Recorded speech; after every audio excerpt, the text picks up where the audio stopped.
ध्यान दें मेरे दोस्तों की मंजिल भी उन्हीं को मिलती है जो परिश्रम के पुजारी होते हैं। नमस्कार दोस्तों, मैं हूं प्रशांत और आप देख रहे हैं रियलिटी ऑफ लाइफ। एक बार की बात है दोस्तों कि एक राजा को किसी व्यक्ति ने दो बाज उपहार में दिए। राजा उन दोनों बाजों को देखकर बहुत उत्साहित हुआ और बहुत खुश हुआ, क्योंकि वो बाज इतने शानदार थे कि राजा ने आज तक नहीं देखे। और उन दोनों बाज के लिए राजा ने एक ज्ञानी व्यक्ति जो कि बाजों का ज्ञान रखता था, उस व्यक्ति को उनको सौंप दिया और उनका ध्यान रखने के लिए उस व्यक्ति को रखा। राजा ने कहा कि आपको इनकी देख रेख करनी है और इतना शानदार बनाना है कि आसमान में सबसे ऊपर उड़े। अब वो व्यक्ति उसकी देख रेख करने लगा। वक्त बीतता गया और कुछ 6 महीने बीते। 6 महीने बीतने के बाद राजा उस स्थान पे पहुंचा जहां पर उन बाजों की देख रेख की जा रही है। राजा वहां पर पहुंचकर उस अनुभवी आदमी को बोला कि महोदय जी, जरा इन बाजों को उड़ा के दिखाओ कैसे हैं।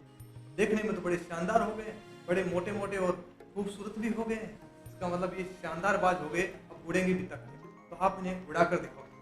राजा का आदेश सुनते ही उस अनुभवी आदमी ने बाजों को उड़ने का आदेश दिया।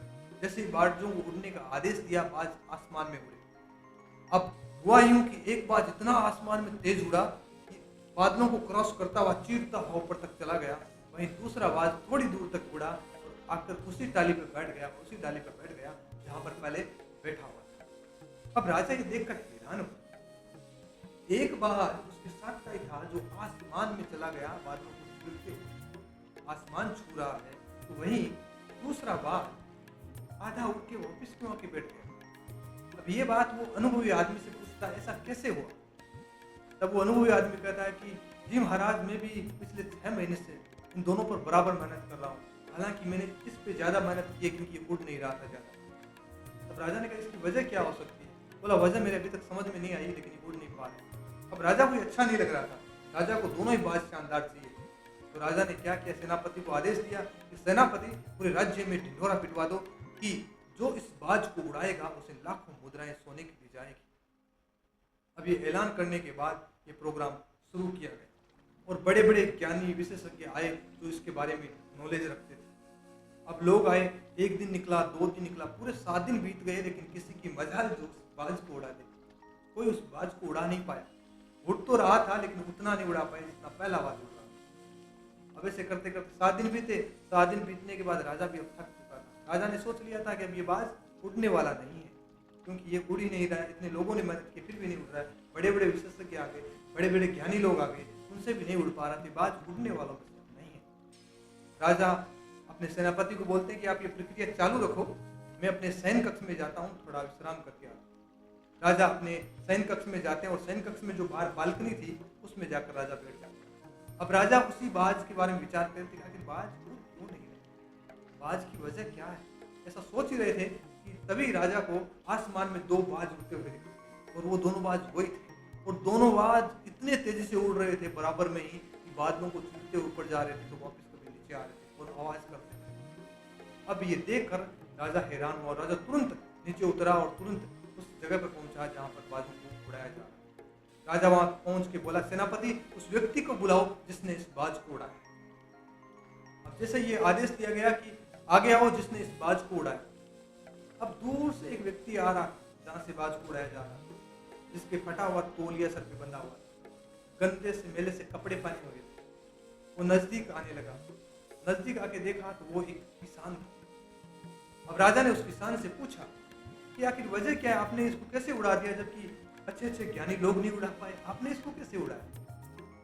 तब वो किसान राजा को एक बात बोलता है कि दरअसल ये जो बाज है आपका, मैं इसको 7 दिन से देख रहा हूँ, हर लोग आके कोशिश कर रहे हैं और मैं इसको ऑब्जर्व कर रहा था। ये बाज थोड़ा सा उड़ता है और वापस उसी डाली पे आकर बैठता है जिस पे रोज बैठता था और लगातार उसी डाली पे आके बैठता है।